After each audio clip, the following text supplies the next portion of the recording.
the SEC and Big Ten are going to at least attempt to try and fight to get rid of the auto buys in the playoff next year. So this is what Ross Dellinger, which obviously that is, I mean, they have no real leverage here. Big 12 and ACC do not have to give in to that. And they're about to have to concede 4 automatic spots for everybody in the Big Ten and SEC in 26. So why would you do it? I'll have more on that in just a moment. I do think there could be a why, but Dellinger says inside a room on Wednesday, top New Orleans and perhaps top college athletics leaders of the SEC and Big Ten gather to explore some of the most significant issues. They emerged with few decisions made, except for one. This is the one decision they have made. They want to see a seeding change in the 2025 college football playoff, as I said. Have fun with that push. The 2 leagues will push playoff executives to alter the seeding of the upcoming postseason, aligning the seeds based directly on the selection committee's rankings. Such a move would eliminate the rule that grants first-round buys in the top 4 seeds to the 4 highest-ranked conference champions. They'll have a fight on their hands to make the change. And yes, I would imagine that they will, because again, what it does in practice is take away the bye from Boise, take away the bye from Arizona State, and it would have helped out a team like an Oregon, perhaps a bit this year. Actually, I guess I take that back. I'd have to go look at what the bracket is because Oregon still was the 1 seed. I digress. They'll have a fight on their hands to make that change. Any change to the 2025 playoff requires unanimity from the 10 FBS leagues and Notre Dame, as it is the last year of the original TV contract with ESPN. Why would the Big 12, ACC, and many of the Group of 5 commissioners, the main benefactors of the rule, vote for such a move? They wouldn't. They wouldn't. That's Ross Dellinger writing that. Some of them have hinted as much in comments to Yahoo Sports last month. Quote, I do not have the appetite to give up any financial reward that comes with a bye, Big 12 Commissioner Brett Yormark said, alluding to the $8 million reward earned by a team that automatically advances into the quarterfinals. So that's a nice callback there to something that Dellinger had before, Brett Yormark's quote, where he was like, why the hell would we just give away money? We're not in the business of doing that. And it's such a pertinent point here in the face of what the SEC and Big Ten are doing. They're already taking so much. It's such a money grab as well as a power grab, what they're doing in the playoff in 2026 and beyond. I think a lot of people get really focused on the power grab of it, and that's what publicly looks so bad. Like, why do you need to guarantee yourself spots? Just play it out and have the best teams go. Like, why do we need to be trying to rig it in your favor? And that's going to potentially make the games less meaningful, less teams actually being involved there, even though the playoff expands because it'll be condensed to conferences. Like, a lot of crappy things that go along with that. But the other part is the money. The SEC and Big Ten are going to be making over 3 times what they were from the playoff beforehand. So they're also just extending their financial gap over everybody else, which we'll see how much that can show up in NIL. I'm not really sure that it will be able to, but it can sure as hell show up in what you're able to pay a coach or a GM. You know, we saw Notre Dame trying to poach Texas Tech GM James Blanchard. Could be a lot more of that going on. So Brett Yormark, anyway, long story short, not in the business of just giving away $8 million at a time now when everybody really needs it. Dellinger mentions also that ACC Commissioner Jim Phillips referred to similar professional playoff formats that use an auto buy structure. So he's like, look, it's not like this is some crazy structure. The NFL does it. Now, I don't think college football needs to be in the business of copying a lot of things that the NFL does, but this is one where you can at least say, hey, there's kind of a precedent set here. So, all right. Yeah, no way in hell that they should give into this unless something is bartered with this. If there is some kind of concession you can get. More on that in just a moment.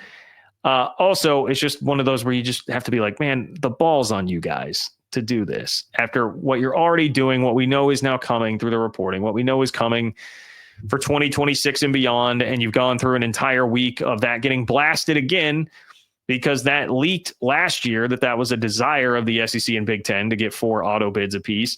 It got crushed. They kind of tucked their tail and ran and hid waited a while, hoped that subsided, came back, and now they're going to do it again. And once it hit the public, they got clobbered again. I'm about to play you some of the reaction to that later on here in the show tonight. And yet they still said, despite all that, we're going to even come for 2025 when we don't have the actual leverage or power to do this. So a part of me is just like, how dare you? You know, I mean, Mindy Kaling from The Office, like, first of all, how dare you? It's something that's wildly unpopular. Like, nobody wants this. Andy Staples from On3, he did an unscientific straw poll, basically, just a Twitter poll. And 81% of the audience said they don't want it.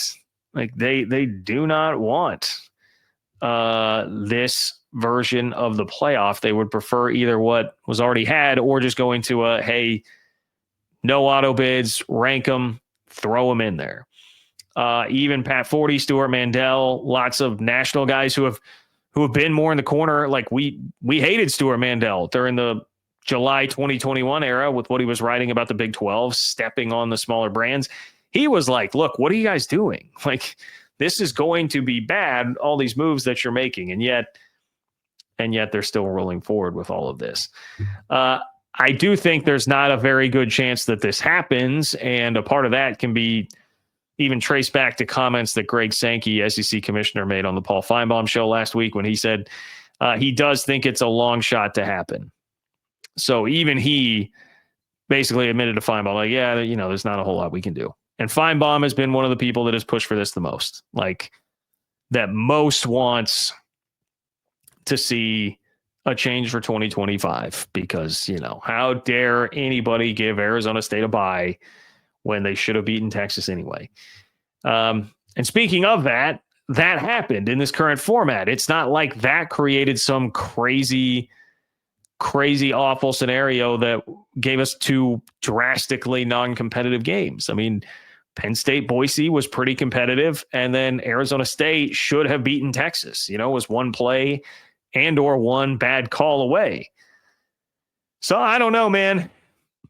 I don't know. There's also the fact that conference realignment is the reason that this is all messed up and weird, because the idea behind this whole structure initially was, hey, we'll have the equal-ish conferences. Everybody gets a say. Nobody's ahead of somebody else. Well, we got this lopsided power structure because the SEC pulled Texas and Oklahoma away and started this wave of conference realignment.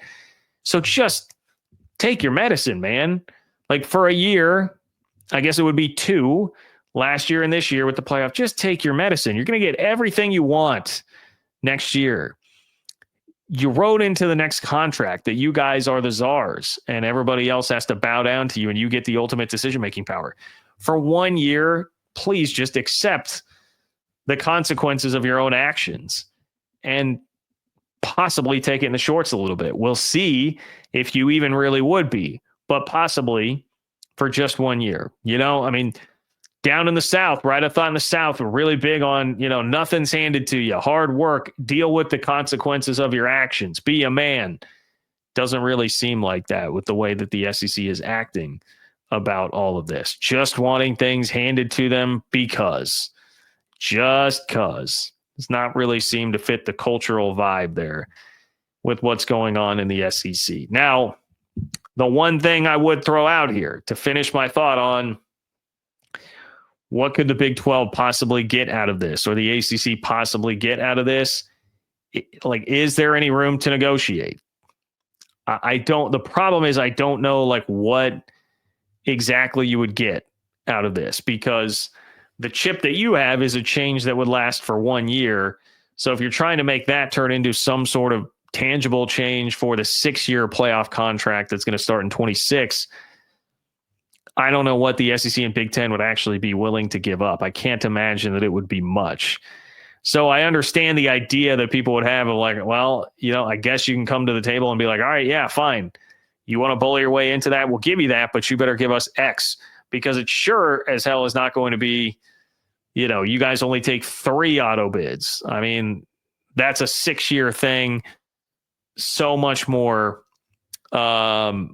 it's so much more of a long-term effect than it is just the 1 year. So I don't know what you do. I guess I saw somebody saying, I see on Twitter right before I popped on here, like, could you negotiate? Like, hey, our conference champ, we get 2 auto bid spots and our conference champ gets a bye or something, like something format related.